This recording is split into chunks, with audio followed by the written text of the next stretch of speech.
Soy David Cot, presentador de La Historia de España, y este es el episodio 33, llamado Arabización e Islamización de Al-Ándalus. En este episodio responderé a preguntas del tipo ¿cómo Al-Ándalus se transformó en una sociedad culturalmente árabe? ¿Por qué muchos cristianos se convirtieron al Islam y en cambio los judíos se mantuvieron más fieles a su religión? O si las relaciones interreligiosas en Al-Ándalus se caracterizaban por el conflicto o la convivencia. Suscríbete en YouTube y podcast a La Historia de España, presentada por David Cot. Arabización en Al-Ándalus. Antes de ir al tema, por favor suscríbete al programa en YouTube o a los dos podcasts de La Historia de España, Memorias Hispánicas, y recuerda que tienes los enlaces a las redes sociales, la web, el Discord o la página de Patreon en la descripción. Sé que este va a ser un episodio largo, pero por favor míralo y escúchalo por completo, porque este es uno de esos episodios como el de la conquista musulmana o el de la reconquista que resultan imprescindibles para entender la historia de Al-Ándalus y, por tanto, para entender la historia medieval peninsular. Dicho esto, ¿a qué nos referimos cuando hablamos de arabización? La arabización es un fenómeno cultural muy vinculado a las conquistas árabes y el Islam, que implica un proceso de sustitución de las lenguas arraigadas en un territorio por el árabe. Pero la arabización no solamente es lingüística, sino que también supone adoptar sus nombres y sistema de apellidos, sus vestimentas, sus modelos literarios como la poesía, su modelo socioeconómico o sus costumbres. Si empezamos por el aspecto más obvio, que es la lengua, la situación lingüística de Al-Ándalus fue durante la época omeya la de una sociedad con diglosia, que no bilingüe, ojo, porque el bilingüismo implica igualdad en el uso de una lengua en un territorio, y en Al-Ándalus la lengua oficial y culta era el árabe. El árabe pues era la lengua administrativa y dominante, y luego estaba el latín vulgar en varias formas romances. E incluso podríamos hablar de multiglosia por las lenguas bereberes entre los norteafricanos de primera y segunda generación, que parece que abandonaron en su mayoría a favor del árabe y romance poco antes del siglo IX. El proceso de arabización lingüística fue bastante rápido y ya muchos andalusíes, por lo menos en las ciudades, sabían hablar árabe para mediados del siglo IX. En el siglo X ya apenas tenemos textos escritos en latín por andalusíes y se necesitaron traducciones al árabe de obras cristianas. Aún había musulmanes hablando con los jueces en romance, pero para la segunda mitad del siglo XI los andalusíes eran en su mayoría monolingües del árabe. Y antes del siglo XIII, los andalusíes dejaron de hablar el romance conocido como romandalusí, coincidiendo con la expulsión o conversión forzosa de bastantes cristianos andalusíes en el 1126. Y porque hablar romance estaba mal visto por su identificación con los enemigos cristianos que amenazaban cada vez más al Andalus. La propia lengua árabe la tenemos que distinguir en dos variantes: el árabe clásico de la literatura y el dialecto árabe andalusí, que era el hablado por el pueblo, igual que ocurría con el latín culto y las variaciones del latín vulgar del Imperio Romano. A nivel identitario, ser árabe era lo que molaba, era lo que daba prestigio para ser de la élite y a veces era indispensable para conseguir según qué puestos. De ahí que en gran parte del mundo islámico surgiesen multitud de genealogías falsificadas. Hasta dinastías conocidas por ser bereberes intentaban presentarse como árabes, como los Banu Dilnun de Santander y Toledo, o los Muminí de los almohades.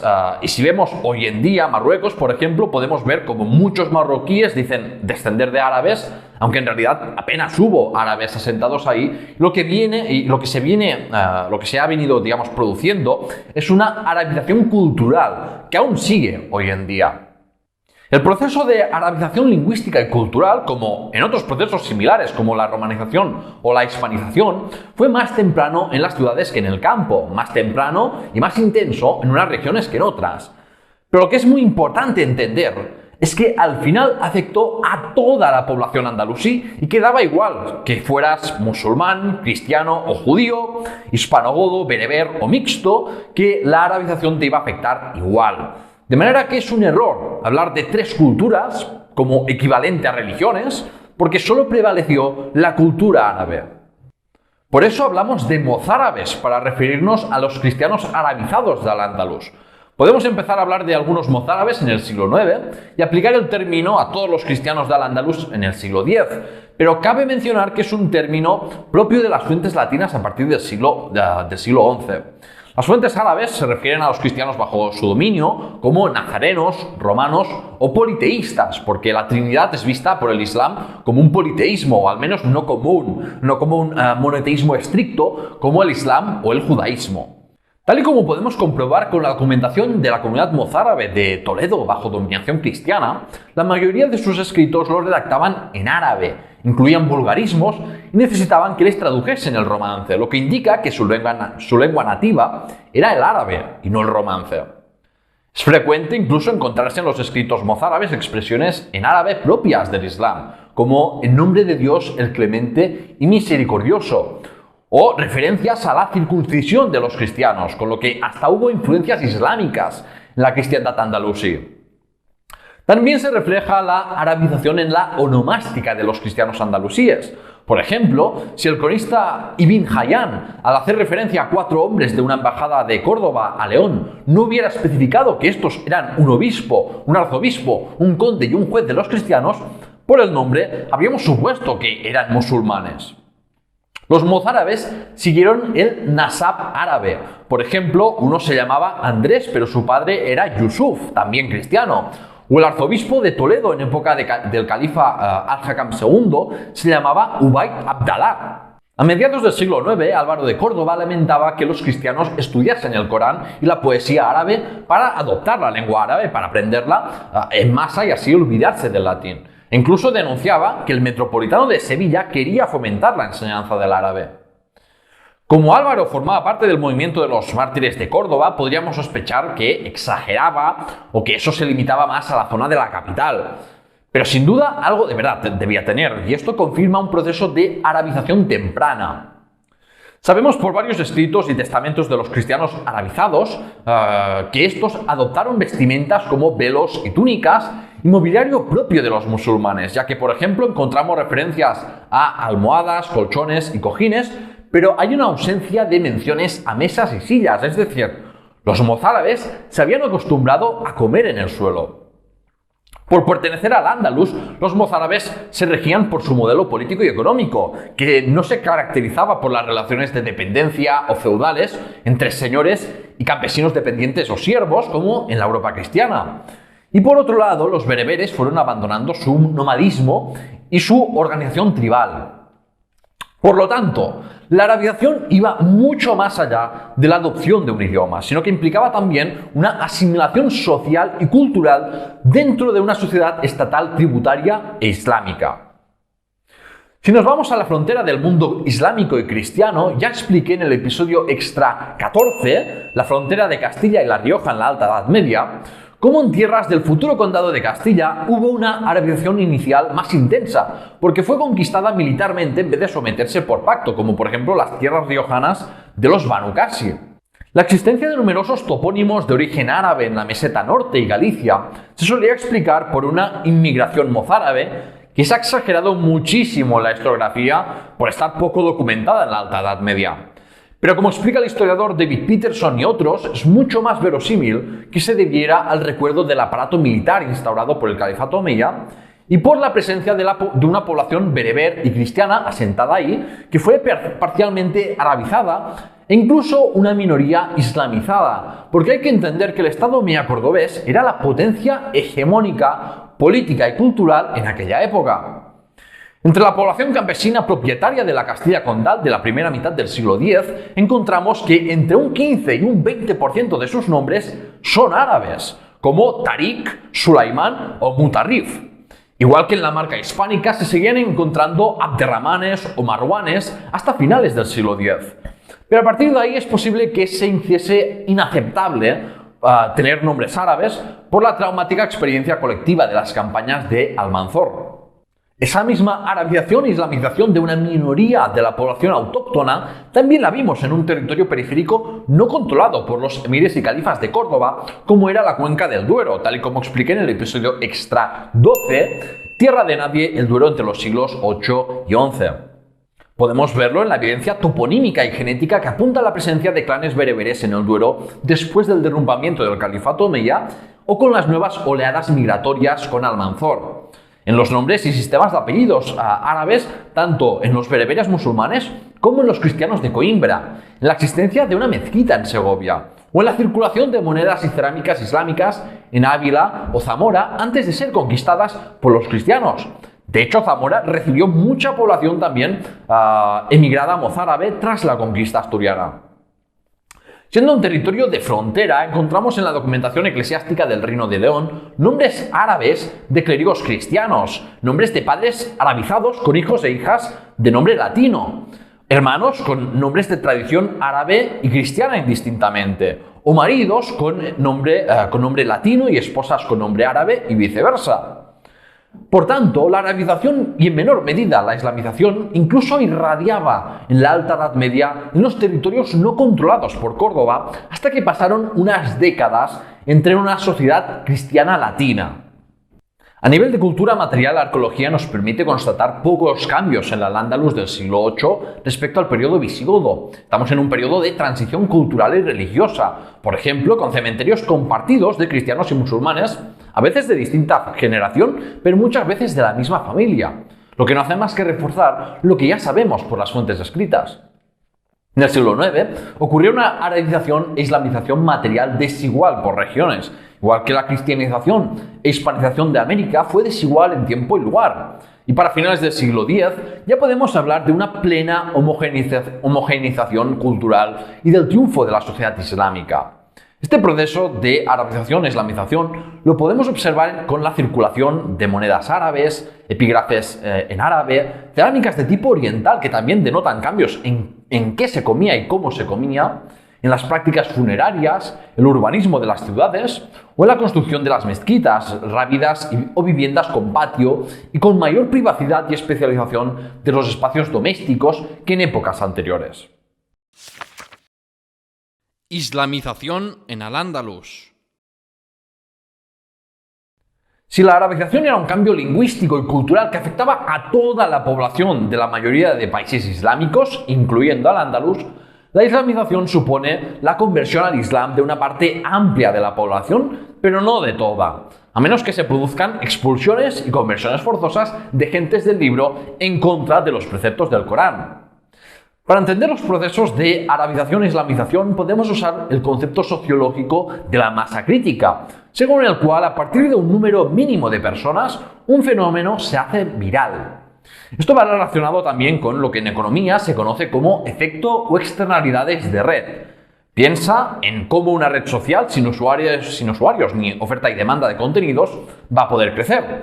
Pero a la mínima que tenga un mínimo de usuarios, productores y consumidores de contenido, va a tener un crecimiento exponencial porque entonces sí será útil estar en la plataforma y por imitación y seguir integrado en la sociedad tiene sentido subirse al carro porque está de moda. Pues lo mismo pasa con fenómenos como la arabización e islamización.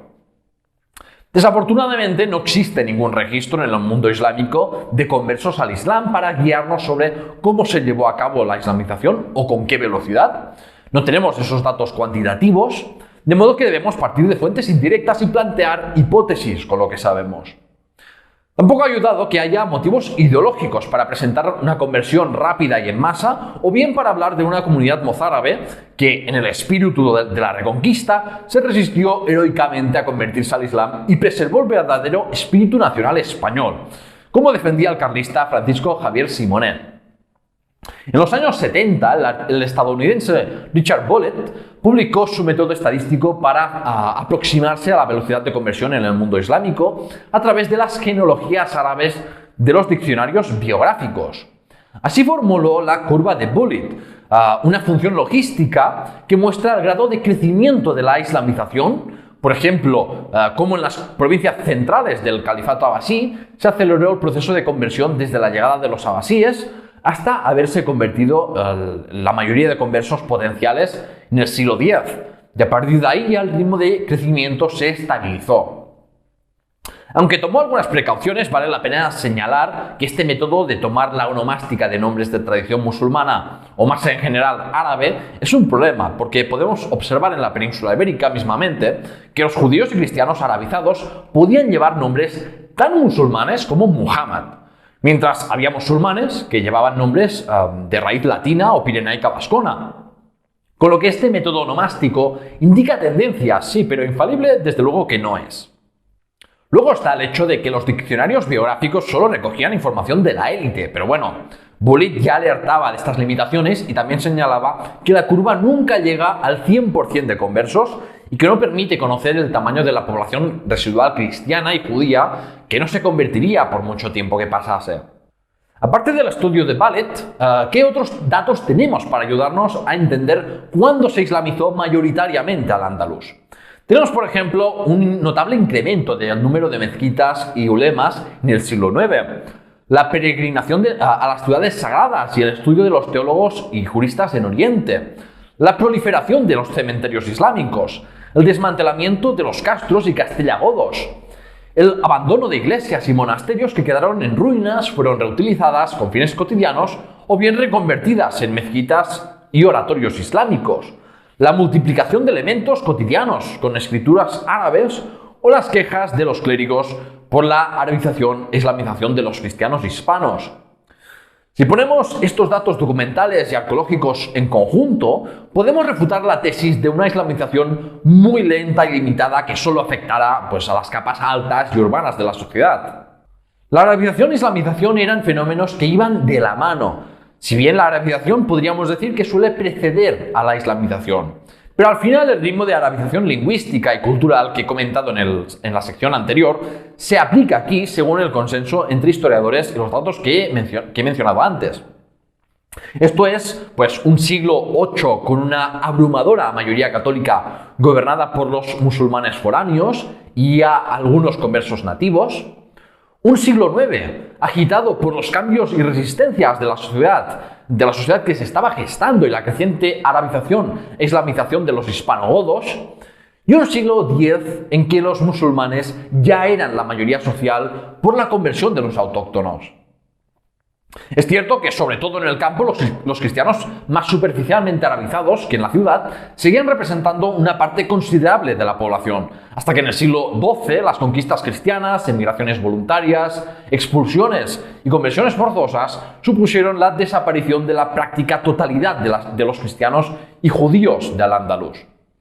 Sobre cómo se realizaba la conversión al Islam, hay que recordar que en los tiempos de las grandes conquistas árabes, las conversiones de los no árabes al Islam se daban a través de pactos de clientela con los árabes a título individual o colectivo, por ejemplo, en el caso de los clanes bereberes, que muchas veces estos bereberes eran paganos y por tanto estaban obligados a convertirse, a diferencia de cristianos y judíos.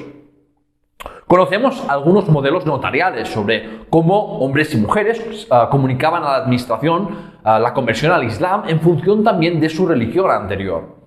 Un hombre de religión que enseñase el Islam podía ser un ulema, pero también podía ser un mercader o un campesino instruido en el Corán y la Sunna. Podemos decir que no existía la figura institucionalizada del misionero en el Islam porque no había eclesiásticos con esa misión específica. ¿Qué se necesitaba para convertirse al Islam? Pues para ello bastaba con conocer y aceptar las normas y pilares del Islam, realizar una oración y ablución ritual para limpiarse de impurezas y recitar la shahada ante dos musulmanes o un juez. Esto es, tenías que pronunciar en árabe que no hay más Dios que Dios y Muhammad es el mensajero de Dios. La conversión al Islam es un contrato indisoluble con una serie de derechos y obligaciones entre Dios y el converso y su descendencia, que se convertían así en siervos de Dios, de manera pública y normalmente delante de una autoridad por las consecuencias legales y fiscales que tiene. La conversión al Islam y con ello también la de tus descendientes era una decisión irreversible porque la apostasía se castigaba con la pena capital. Y esto significaba en la práctica una constante pérdida demográfica de no musulmanes en tierras del Islam, porque además la clase más pudiente entre los musulmanes se podía permitir tener concubinas y tener más descendencia que otros grupos religiosos. Aún así, insisto, como he dicho antes, en que no era inevitable que en Al-Ándalus desapareciera la población cristiana y judía, porque en el Levante mediterráneo o en Egipto, bien que se han conservado importantes comunidades cristianas y de otras religiones, a pesar de llevar siglos siendo de mayoría musulmana. Al convertirse al Islam, los hispanogodos cristianos o los judíos se convertían en musalima, o como diríamos en español, muladíes, que por lo general eran hispanogodos conversos en el contexto andalusí o también hijos de ascendencia mestiza. La palabra muladí deriva del árabe muwalat, que en árabe significa que se asemejaron a los árabes, pero que no lo eran de verdad. Es decir, se aplicaba originalmente el término independientemente de la religión del individuo para distinguir entre la población arabizada frente a la no arabizada que calificaban de bárbara. Hasta que no se instauró el califato de Córdoba, los muladíes no fueron tratados como musulmanes iguales a los árabes. Y fue entonces cuando ya las fuentes dejan de hablar de muladíes, porque aunque los conflictos por temas étnicos nunca desaparecieron del todo, el triunfo de Abderramán III era el triunfo de una identidad árabe andalusí homogénea. Un ejemplo de que no hay que generalizar, pero que demuestra la presión social en las altas esferas para la conversión al Islam y el supremacismo árabe muy patente durante el Emirato, lo encontramos durante el reinado de Muhammad I, que tenía como uno de sus más destacados funcionarios al conde Gómez ibn Antoniano. Por presión de los cortesanos árabes y maulas o clientes de la dinastía, que también se consideraban parte de esa élite cerrada que apoyaba a los omeyas cordobeses, Muhammad advirtió a Gómez que tenía que convertirse si quería mantener su posición de exsecretario jefe y consejero, a lo que Ibn Antoniano accedió. Pero luego los clientes omeyas árabes, que no querían nuevos musulmanes que amenazasen su monopolio del poder, acusaron repetidamente a Gómez de haberse convertido al Islam de manera falsa por oportunismo y de seguir siendo cristiano en secreto. Como la presión de los cortesanos era grande, finalmente Muhammad cesó a Gómez de su posición. De nuevo, durante su reinado, el mismo Maula, que instigó el cese de Gómez, consiguió que sus asociados árabes presionasen al emir Muhammad para quitar de su posición al cadí de Córdoba, al juez de Córdoba, solo porque era de ascendencia hispanogoda. O en época del emir Abdalá, este le dijo a su visir del linaje de los Banu Ansus: «Siéntate, bereber», en un sentido pues claramente despectivo. Poder formar parte de la élite podía ser muy difícil sin esos orígenes árabes o sin ser un cliente omeya asociado, por tanto, a estos linajes árabes dominantes. Pero como ya ocurrió con la revolución abasí que destronó a los omeyas en Oriente, esta discriminación que iba claramente en contra del Corán fue uno de los motivos por los que encontraron la resistencia de los muladíes y bereberes, a los que se unieron también los cristianos en la fitna, en la gran guerra civil del Emirato de Córdoba. Así pues, la conversión al Islam no garantizaba ser tratado como un igual en una sociedad islámica, ni mucho menos acceso a los círculos de poder cerrados de los omeyas. ¿Y cómo se comportaron cristianos y judíos en el contexto islámico? La comunidad judía de la península ibérica fue duramente reprimida en las últimas décadas del reino visigodo y la llegada de los musulmanes sin duda mejoró su situación. Pero lo cierto es que siguieron siendo una minoría rodeada ahora por dos religiones de mayor éxito y no parece que llegase mucha población judía de otras partes. Lo interesante es que hubo pocos judíos que se convirtieron al Islam, mientras que la población cristiana terminó en su mayoría por convertirse al Islam. ¿Esto a qué se debe? ¿A qué se puede deber? Pues los motivos más importantes que explican este fenómeno seguramente son que los judíos tenían una mayor consciencia de ser un colectivo minoritario y era un colectivo bien organizado en Al-Hamas y muy cerrado tanto para entrar como para salir de él en la Edad Media. Los judíos se concentraban en ciudades como Córdoba o la ciudad casi exclusivamente judía de Lucena, la provincia de Granada, y eso permitía mantener esa masa crítica unida junto al hecho de que ya empezaban a especializarse en actividades como la medicina o la venta de esclavos, o podían mantener contactos con comunidades judías de otros rincones del mundo islámico gracias a compartir la lengua árabe, mientras que esa fuerte cohesión social de los judíos no estaba presente en los cristianos. Sin las oportunidades de ejercer un gran poder político, preservar un elevado estatus o ascender en la escala social que ofrecía la Iglesia apoyada por soberanos y aristócratas cristianos, era mucho menos atractivo ser cristiano o hacer una carrera eclesiástica. Las ciudades islámicas estaban dominadas por mezquitas y mercados, no por un complejo eclesiástico como la antigüedad tardía, cuando los obispos ejercían de alcaldes. Esto hizo que hubiera una falta de líderes cristianos cultos y que la red institucional de la Iglesia andalusí quedase muy mermada. Los concilios eran poco habituales y eran atendidos solo por los obispos del sur, Toledo y Mérida, y el control social y de recursos patrimoniales de los obispos quedó reducido por la islamización de la sociedad. El arabista Miquel de Palza señaló en su día que los cristianos, a diferencia de los musulmanes, no lo son por nacimiento, sino que requiere el bautismo. En todas las cosas, con óleo santo que solo puede consagrar un obispo. Por lo que si faltaba una red, digamos, eclesiástica suficientemente densa, entonces las comunidades cristianas podían quedarse sin esos líderes religiosos necesarios para que sus descendientes siguieran siendo cristianos o para dar misa en una iglesia local. En Al-Ándalus, igual que en el norte de África, se ha documentado la dificultad de consagrar un obispo porque se necesitaban 3 obispos para hacerlo. Y a veces tenían que salirse del mundo islámico para poder hacerlo. Sin esos eclesiásticos que hacían de intermediarios de una comunidad cristiana frente a las autoridades musulmanas, podemos imaginar el proceso de islamización, quizás no tanto por adhesión individual al Islam, sino por falta de bautismo y el declive de una red eclesiástica y social de cristianos, por mucho que también pudiesen sobrevivir comunidades cristianas sin obispos bajo otro tipo de formas de organización. También hay que tener en cuenta la intervención de las autoridades musulmanas en el nombramiento de obispos. A los omeyas les interesó en un primer momento que los obispos colaboraran en la recaudación fiscal por sus redes de influencia y censales ya establecidas, pero su rol fue perdiendo importancia a medida que más población se convertía al Islam y se desarticulaba la iglesia andalusí. Y los mismos obispos, como Osteguesis de Málaga, provocaron oposición y conversiones al Islam por sus onerosas demandas fiscales.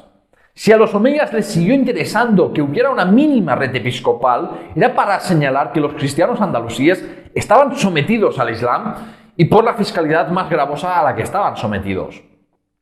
Como consecuencia de la intervención omeya, observamos que hubo un centralismo episcopal, con Toledo sustituida por Córdoba como eje, y todas las provincias del sur contaban con una buena red eclesiástica, mientras que en zonas más fronterizas o frecuentemente rebeldes estaban bastante desconectadas respecto al centro del poder islámico, y era más fácil que los omeyas dejaran vacantes sus obispados, quizás para evitar que se convirtieran en líderes de revuelta sus obispos, o simplemente porque no había suficientes obispos. Al final, un magnate laico y un clérigo no obispo podían verse obligados a gestionar los asuntos temporales y espirituales de su comunidad de manera autónoma, como seguramente ocurrían en territorios como Huesca o León antes de ser conquistados por los cristianos. En ciudades tan importantes en la antigüedad tardía como Mérida, gran parte de la población, incluida la cristiana, se largaron de la ciudad tras la supresión de su rebeldía en la segunda mitad del siglo IX. Y las importantes basílicas y edificios cristianos de Mérida quedaron abandonados a su suerte. Y del mismo modo, la reorganización territorial de Al-Ándalus produjo el declive o desaparición de otras sedes episcopales, como por ejemplo la de Tarragona. Es por la amenaza de la arabización e islamización que entre los cristianos hubo quienes reaccionaron con una fuerte resistencia, como una secta cristiana que rechazaba cualquier contacto o, por ejemplo, compartir comida con musulmanes y judíos, o como los famosos mártires de Córdoba, de los que hablaré en el próximo episodio. El estatus legal de los dhimíes. Para entender los incentivos a la conversión al Islam y cómo de tolerados eran los no musulmanes en una sociedad islámica medieval, hay que hablar del estatus legal de los dhimíes. Un dhimí es un no musulmán viviendo en un territorio bajo la autoridad política del Islam. Para el caso de Al-Ándalus hablamos fundamentalmente de las gentes del libro, cristianos y judíos, que por ser religiones abrahámicas, desde el Islam se consideran en cierto modo precursoras del Islam y merecen un respeto por tener parte del verdadero mensaje de Dios. En esta consideración de gentes del libro a veces también entran zoroastristas, budistas o hindúes. Pero cuando eran categorizados como paganos, como por ejemplo los vikingos que invadieron Al-Ándalus en el siglo IX, implicaba que desde el punto de vista islámico en ellos no se aplicaba el principio de libertad de conversión y o bien se convertían al Islam o bien debían morir si entraban a vivir en el Dar al-Islam, es decir, a vivir en el mundo musulmán. El Corán da algunas directrices sobre cómo tratar a los dimíes. Por ejemplo, especifica que no son válidas las conversiones forzosas y que las gentes del libro pueden vivir en tierra del Islam. Pero los detalles del Estatuto de los dimíes fueron desarrollados por los juristas islámicos a partir del siglo IX y presentan variaciones según el tiempo y lugar. El pacto de los dimíes era un pacto indefinido en que la comunidad musulmana acuerda proteger a los miembros de otra religión frente a enemigos externos o frente a un opresor interno bajo una serie de condiciones.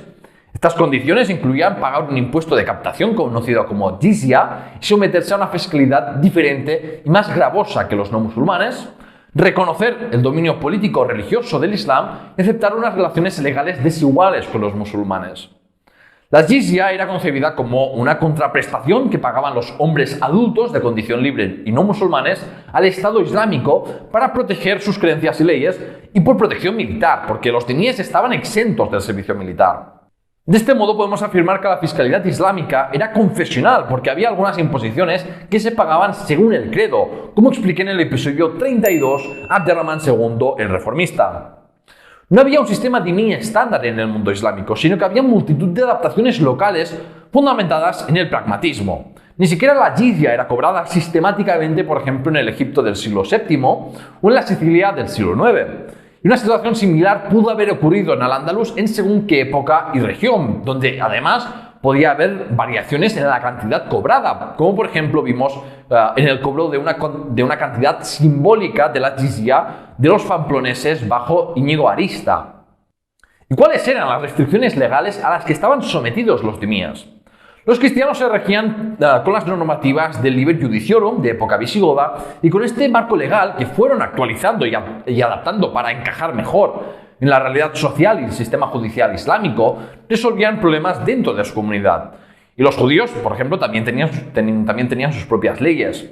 Pero si ocurrían litigios que involucrasen a musulmanes o si ocurría un crimen penal, entonces lo que se aplicaba era la sharia de un tribunal musulmán. Los dimíes tenían limitaciones a la hora de actuar como acusación contra un musulmán, en actuar como perito experto o como un simple testigo. Y no tenían la misma condena a asesinar a un musulmán que a un dimí, del mismo modo que ocurría en los reinos cristianos en que matar a un musulmán salía casi gratis. Y de hecho, también representaba una pena menor asesinar a mujeres musulmanas y dimíes.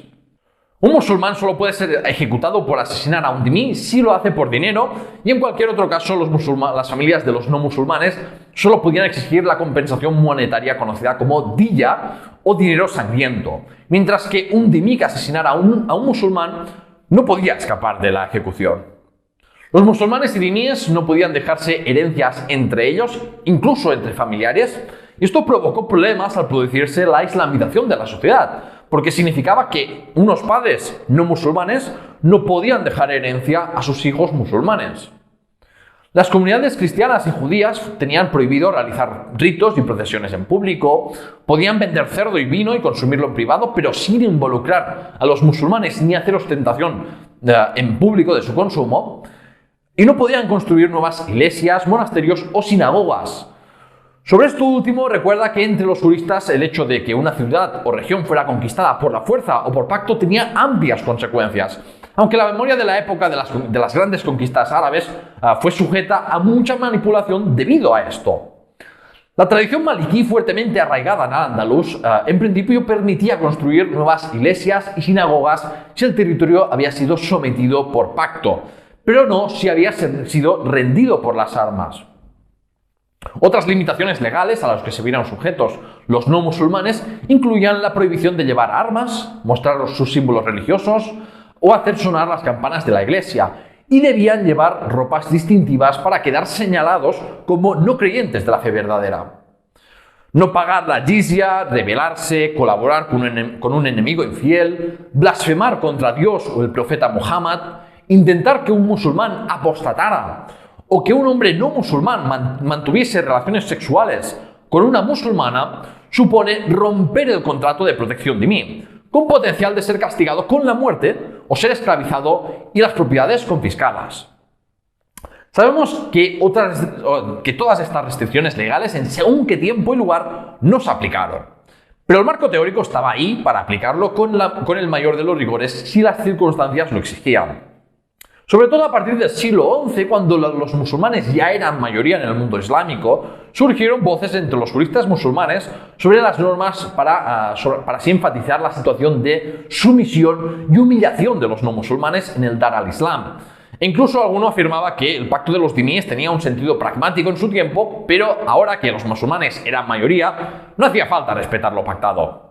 Al-Turtusi, respetado jurista andalusí, apoyó la conquista almorávid de Al-Ándalus y, entre otras cosas, defendía que ninguna iglesia o sinagoga debería existir en tierras islámicas y que los dimíes no podían tener una posición, digamos, de autoridad sobre los musulmanes. Y, en consecuencia, los musulmanes tampoco podían hacer tareas que los pusieran, digamos, socialmente por debajo, que les degradaran, como por ejemplo sería dar masajes o limpiar sus letrinas. Lo que buscaba la legislación discriminatoria musulmana era imponer medidas que señalasen la sumisión al Islam de los no musulmanes y limitar los contactos cotidianos entre musulmanes y dimíes para evitar contaminaciones de la fe. ¿Conflicto o convivencia en Al-Ándalus? Las relaciones interreligiosas. Y ahora vamos a hablar de uno de los temas de estrella que siempre tocan sobre Al-Ándalus, que es en torno al debate de la convivencia religiosa. La idea de un Al-Ándalus tolerante en contraste con una España de la Inquisición ya viene de muy atrás, de los europeos orientalistas de los siglos XVIII y XIX. A nivel político, el ideólogo del andalucismo filoislámico, Blas Infante, desarrolló la idea de una Andalucía distinta del resto de Europa, entre otras cosas, por su tolerancia religiosa, y quería fomentar los encuentros con los marroquíes y, en general, norteafricanos de ascendencia andalusí. Paradójicamente, una versión de este discurso la utilizó el colonialismo español en Marruecos, en especial durante la Guerra Civil y la dictadura de Franco, para justificar los derechos de España de ocupar Marruecos, por verse Marruecos como una continuación en el otro lado del estrecho de la cultura andalusí o hispanoárabe, siguiendo el vocabulario nacionalista español de la época. También el concepto de convivencia ha servido a los medievalistas que atacaban la concepción negativa de la Edad Media, a historiadores judíos que hablaban de una edad dorada de la cultura judía, a los historiadores apologistas musulmanes del mundo árabe o a musulmanes, por ejemplo, residentes en España y nuevos conversos españoles. A mediados del siglo XX, el debate lo protagonizaron Claudio Sánchez de Albornoz y Américo Castro, con este último defendiendo la convivencia de tres culturas, que en realidad eran tres religiones, como algo fundamental del ser de España en la Edad Media hasta que ganó la intolerancia. En el mundo anglosajón, tanto para la academia como para el gran público, tuvo, y en parte sigue teniendo, una amplia difusión el mito de la convivencia de Al-Ándalus debido al libro de María Rosa Menocal, The Ornament of the Wall. Además de ser un modelo ideal de armonía interreligiosa, Menocal pinta un Al-Ándalus caracterizado por su esplendor artístico e intelectual, una cultura refinada y una mayor libertad de las mujeres que en el resto de sociedades islámicas, hasta que los intolerantes almorávides y almohades, por un lado, y los cristianos del norte, por el otro, acabaron con esta sociedad idílica desde el punto de vista liberal. Esta visión o la que presentan en el otro extremo Serafín Fanjul o Darío Fernández Morera van muy ligadas a visiones del presente respecto a la relación y compatibilidad del Islam y las sociedades democráticas occidentales, como si los antecedentes históricos de convivencia o conflicto interreligioso predeterminasen el resultado de las sociedades del presente y futuro. De nuevo estamos en un caso que bien podría haber sido estudiado en la serie que hice de usos políticos de la historia en Memorias Hispánicas. Por suerte, desde ya hace bastantes años, la mayoría de historiadores han descartado la idea de convivencia siquiera como un concepto útil para la historiografía. Pero aún sigue teniendo peso en la memoria popular, del mismo modo que el superado relato de la Reconquista, mucha gente de a pie y políticos lo siguen utilizando, ¿no? La sociedad andalusí, como el resto de sociedades islámicas, no se caracterizaba por ser un paraíso multicultural y de respeto de la libertad religiosa en el sentido liberal actual, sino por ser una sociedad donde coexistía la comunidad musulmana con una población cristiana y judía sometida que reconocía el poder político y religioso del Islam por encima de las demás religiones. Por eso es un error hablar de convivencia como si Al-Ándalus fuera una especie de oasis medieval de tolerancia religiosa que debamos usar de guía para la sociedad diversa de hoy en día. No eran las religiones consideradas iguales porque la islámica era considerada la religión verdadera. De hecho, en los primeros siglos del Islam, los musulmanes consideraban que los cristianos y judíos interpretaron mal las escrituras, como si fueran ahí un poco tontitos, ¿no? Pero a partir del segundo milenio ganó popularidad la creencia de que los dhimíes habían falsificado intencionadamente las escrituras. Esto era mucho más grave, este matiz, y era uno de los motivos, una de las justificaciones para las que se ve un incremento de la represión religiosa contra los no musulmanes a partir del siglo XI. Como siempre he dicho, no podemos generalizar y hablar de tolerancia religiosa o persecuciones en Al-Ándalus como si se aplicase a toda su existencia que abarca toda la Edad Media, porque estaríamos haciendo cherry picking, presentando una visión parcial de la historia. Igual que tampoco podemos caracterizar a los reinos cristianos de intolerantes, porque también tuvieron sus propias fases. Lógicamente, en las primeras décadas posteriores a la conquista, a la nueva élite musulmana no le interesaba iniciar ningún tipo de represión religiosa por varios motivos. Porque eran una minoría y necesitaban la colaboración de los cristianos locales. Porque la condición legal de los dhimíes permitía exigirles más tributos que a un musulmán. Y porque, recordemos, en los primeros tiempos del Islam, los árabes veían el Islam como la religión de su pueblo. No querían convertir en masa a todo el mundo. Esto fue cambiando a medida que se vieron las ventajas de homogeneizar religiosamente un territorio y por las propias dinámicas de tener una élite árabe y de fe musulmana que hacía que esas características fueran atractivas para el resto de la población para así ascender socialmente e integrarse plenamente en la nueva sociedad. Mientras que los que no lo hicieron quedaron más marginados y pudieron ser chivo expiatorio del descontento popular y de los gobernantes. Tanto por el creciente antagonismo entre el mundo islámico y cristiano a nivel ideológico y militar por las cruzadas, como por la particularidad de que Al-Ándalus estaba en peligro existencial debido a las conquistas cristianas, la situación de tolerancia discriminatoria, pero con pocos conflictos interreligiosos, empezó a cambiar en el periodo de taifas, como ya se ve, por ejemplo, en el pogromo de Granada del 1066, que terminó con miles de judíos muertos, o por ejemplo también en el auge de escritos contra los cristianos y judíos de autores tan destacados como Ibn Hazm, Al-Turtusi o Al-Tabari. Si con los omeyas y los reyes de taifas podías encontrar a cristianos y judíos en puestos importantes de la administración y la iglesia andalusí aún colaboraba con las autoridades musulmanas, esto cesará de manera fulminante con las dinastías magrebíes de los almorávides y almohades. Lo paradójico es que en el momento de la conquista de Al-Ándalus, una de las justificaciones era terminar con los soberanos musulmanes amigos de los cristianos o sometidos a ellos, pero terminaron utilizando estas dinastías a mercenarios cristianos cuando sus imperios se vieron amenazados. Inicialmente los andalusíes recibieron bien a los almorávides en tanto a que eran los únicos que podían garantizar la integridad territorial de Al-Ándalus. Pero a la que cayó Zaragoza en manos aragonesas hubo una notable oposición al dominio de unos extranjeros marcadamente bereberes como eran los almorávides.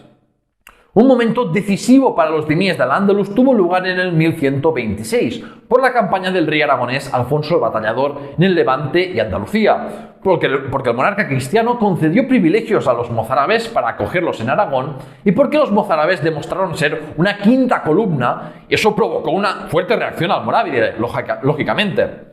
La colaboración de los mozárabes con el enemigo implicaba que habían roto el pacto de protección de los dhimíes y el cadí de Córdoba publicó un dictamen para legitimar su expulsión, la expulsión de miles de cristianos de Granada, Sevilla y Córdoba, que fue confirmado por el decreto del emir almorávide. Miles de cristianos fueron deportados a ciudades marroquíes como Salé o Mequínez para tenerlos así más vigilados y que no colaborasen con los soberanos cristianos. Algunos fueron encarcelados, otros emigraron hacia los reinos cristianos del norte y otros se convirtieron bajo coacción al Islam para permanecer en la tierra de sus ancestros. Estas medidas también afectaron a los clérigos y a los bienes adscritos a iglesias y cenobios que se vieron obligados a vender. Esto tuvo consecuencias dramáticas para la continuidad del cristianismo en Al-Ándalus. Sin embargo, es importante matizar que estas medidas afectaron a la población cristiana de manera selectiva porque aún luego seguimos observando la continuidad de unas muy reducidas comunidades cristianas. Los almorávides nunca estuvieron en contra del estatuto de los dhimíes sino que se encargaron de aplicar estrictamente las medidas restrictivas contempladas por los juristas musulmanes. Por otro lado, los cristianos del norte no veían con muy buenos ojos a los cristianos andalusíes a pesar de compartir religión, porque los veían como unos traidores colaboracionistas que habían elegido permanecer esclavizados por infieles y como culturalmente demasiado similares a los musulmanes. Igual que los cruzados percibieron a los cristianos arabizados de Tierra Santa. En las crónicas o cartas de población ya he explicado en otras ocasiones que borraban la historia de las comunidades locales que conquistaban o integraban en su reino para hacer como que eso no era tierra de nadie y así se lo pudieron apropiar y repartir como deseasen. De manera que muchas veces los propios cristianos del norte borraron la memoria de los cristianos de Al-Ándalus. En numerosas ocasiones, reyes asturleoneses obtuvieron reliquias como las de Eulogio de Córdoba o Isidoro de Sevilla, que no hacían más que reforzar su legitimidad como monarcas cristianos y arrebatar importantes elementos de memoria de las comunidades cristianas. Esto no hacía más que seguir aislando aún más a la cristiandad andalusí de la Iglesia latina, como ya venía ocurriendo por el mantenimiento del rito de la liturgia visigoda, o desde las polémicas doctrinales como la del adopcionismo y otras herejías surgidas en parte por la contaminación doctrinal por el contacto con el Islam. Esta desconexión entre los mozárabes y los cristianos de otras partes debilitaba la cohesión del grupo y facilitaba su conversión al Islam, su islamización. Al final los mozárabes terminaron entre dos fuegos por la guerra y la radicalización religiosa. Por un lado podían sufrir a veces de los saqueos y capturas de los monarcas cristianos y por otro eran vistos con sospecha por los musulmanes que sufrían las conquistas cristianas, saqueos y esclavizaciones. El golpe de gracia a las comunidades cristianas andalusíes lo dieron los almohades, que eran mucho más radicales que los almorávides y hablaban abiertamente de perseguir a las minorías religiosas, porque su fundador, Ibn Tumart, iba de Mahdi, una figura mesiánica equivalente digamos, al regreso de Jesús antes del juicio final. Eso implicaba la necesidad de convertir a todo el mundo a la religión verdadera, el Islam, en la peculiar versión almohade que fue haciéndose más estándar suní con el tiempo. De modo que los territorios que conquistaban querían que fueran el paralelo a la política del profeta Muhammad de expulsar de Arabia a cualquier otra religión que no fuera la islámica. En todo caso, esto era una ruptura fundamental de lo visto hasta entonces en el mundo islámico, porque si bien hubo episodios de dura represión y la tendencia desde el siglo XI era de más restricciones para los dimíes, lo cierto es que ninguna otra dinastía planteaba abolir el pacto de los dimíes o forzar la conversión de cristianos y judíos en contra de la interpretación mayoritaria del Corán. Al apoderarse de lo que quedaba del territorio andalusí, los almohades se dedicaron a matar cristianos y judíos, violar sus mujeres, saquear sus propiedades y destruir sus templos, igual que Muhammad destruyó a los ídolos preislámicos. Los obispos que quedaban y parte de sus feligreses buscaron refugio en los reinos cristianos, mientras que hubo judíos que emigraron al norte, pero otros buscaron refugio en otras tierras islámicas. De este modo, a mediados del siglo XII, la iglesia andalusí quedó completamente desestructurada y podemos hablar de la desaparición de los cristianos y judíos en Al-Ándalus. Es cierto que los califas almohades tardíos volvieron a aceptar el sistema de los dimíes o que en el reino nazarí de Granada también vivieron algunos centenares de cristianos y judíos. Pero el daño ya estaba hecho y muchos de los dimíes de los últimos siglos de Al-Ándalus eran cautivos del norte o mercaderes y mercenarios extranjeros. Los judíos que se convirtieron forzadamente al Islam con los almohades fueron vistos con sospecha, igual que ocurrió más tarde en España con las conversiones forzosas de judíos y musulmanes. Y fueron obligados a llevar una vestimenta distintiva, humillante, no pudieron poseer esclavos ni tener las mismas libertades legales que los musulmanes de toda la vida, y no podían casarse con viejos musulmanes, lo que podríamos interpretar como un antecedente a los mucho más famosos estatutos de limpieza de sangre de la España imperial. Sobre las relaciones personales entre musulmanes y no musulmanes podemos encontrar tanto historias de buenas como de malas relaciones, porque de todo hay en la viña del Señor. Por ejemplo, sabemos que musulmanes y cristianos no tenían problemas en celebrar juntos fiestas como el Año Nuevo, San Juan, el solsticio de verano o la Navidad, porque Jesús es también un profeta del Islam. Los alfaquíes, sobre todo a partir de la época almorávide, condenaban estos festejos que mezclaban a los musulmanes y diníes, o en que hombres y mujeres musulmanes consumían vino, cantaban y bailaban en celebraciones populares nupciales. Pero eso no evitaba que el pueblo siguiese haciéndolo y que las autoridades también, tampoco solían hacer nada, miraban para otro lado. Como afirma la historiadora Christine Majoli Guintard, en el mundo islámico la norma era que no existiesen varios confesionales y que por tanto musulmanes, cristianos y judíos pudiesen ser vecinos. Y para terminar vale la pena señalar el reconocimiento de los diníes, de la superioridad del Islam y de estar sometido a su dominio político no solamente afectaba al plano político y social, sino también al sexual. El libro de Simon Barton, Conquerors, Brides and Concubines, aborda la cuestión de la dominancia sexual islámica y cristiana sobre el otro grupo religioso a lo largo de la Edad Media peninsular. Y a nivel general europeo también lo trata esto el libro de Ruth Mazo Carras, Sexuality in Medieval Europe, Doing Unto Others.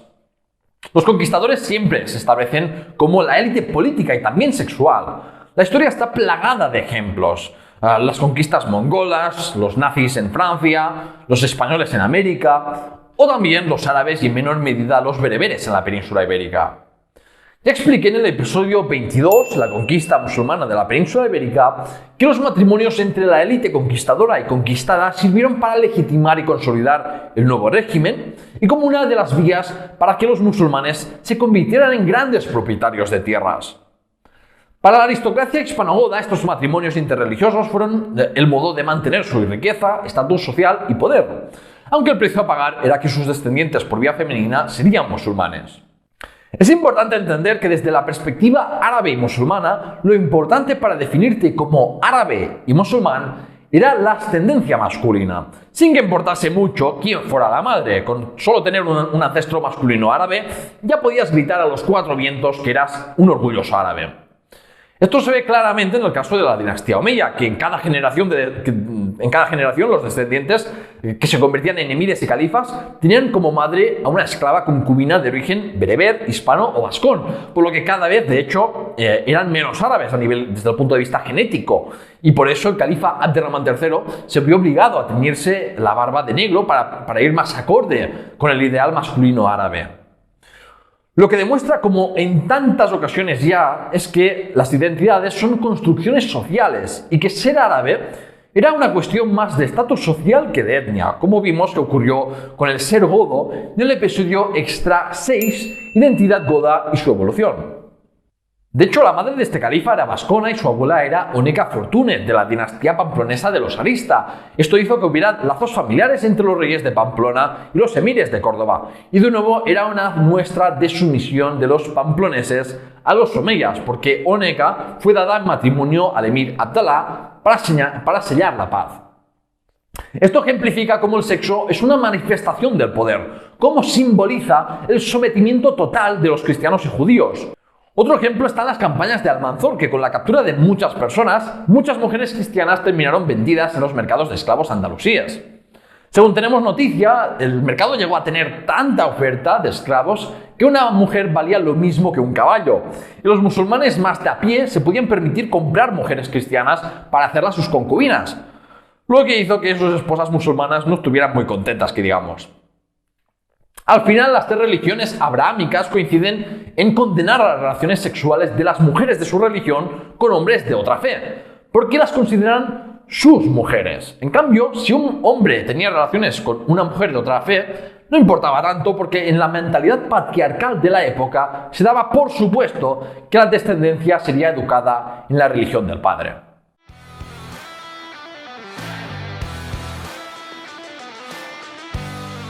¡El veredicto!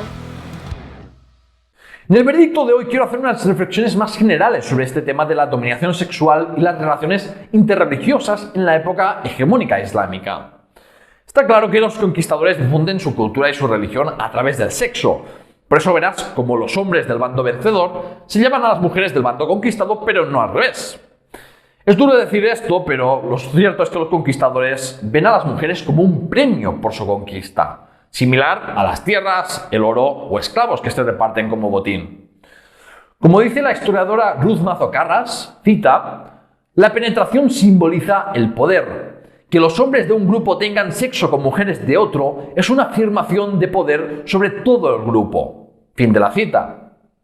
Si los propagandistas cristianos en la plena y baja Edad Media hablaban de que los musulmanes violaban cristianas, o por ejemplo cuando en Estados Unidos se difundía el temor de la violación de hombres negros a blancas, en vez de hombres blancos violando a mujeres negras, es porque eso era tomado como una ofensa a todo un colectivo, al colectivo dominante y sobre todo a los hombres de ese colectivo.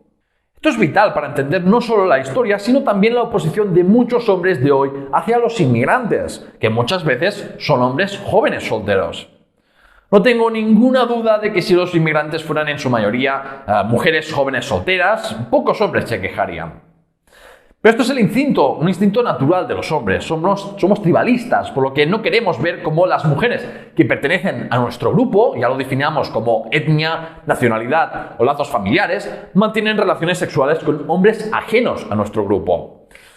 Sí, lo sé, se puede decir que es una forma de pensar muy primitiva y definitivamente sexista, pero ese simple y primitivo instinto explica muchos fenómenos sociales, históricos y actuales. El dominio sexual de los hombres musulmanes sobre las mujeres cristianas y judías simbolizaba la hegemonía islámica sobre los diníes. Era un recordatorio humillante para los cristianos y judíos de su condición de subordinados. Cuando ganaron poder, los cristianos hispanos hicieron lo mismo, y se puede aplicar esta misma lógica de dominación sexual a la conquista y colonización española de América. Y con esto, el veredicto termina. Si has aprendido mucho en este episodio, apreciaría que le dieras a un me gusta y dejaras un comentario. Acuérdate de estar suscrito en el canal de YouTube o a los dos podcasts del programa, La Historia de España, Memorias Hispánicas, y puedes conseguir multitud de beneficios exclusivos como votar los temas de las series temáticas, una camiseta exclusiva, aparecer en los créditos o todo mi contenido en acceso anticipado uniéndote a la comunidad de mecenas en patreon.com/lahistoriahispana. Como siempre, si quieres consultar el guión, el largo listado de fuentes que he consultado para este episodio o hacer una donación única, puedes ir a la página web lahistoriahispana.com y de paso puedes suscribirte al boletín. En el siguiente episodio de la serie principal volveremos a la narrativa del reinado de Abderramán II, pero con aspectos relacionados con este episodio porque hablaré de los mártires de Córdoba, Ziryab y la orientalización de la corte cordobesa o el sistema judicial y derecho islámico en Al-Ándalus. Muchas gracias por escucharme y hasta la próxima.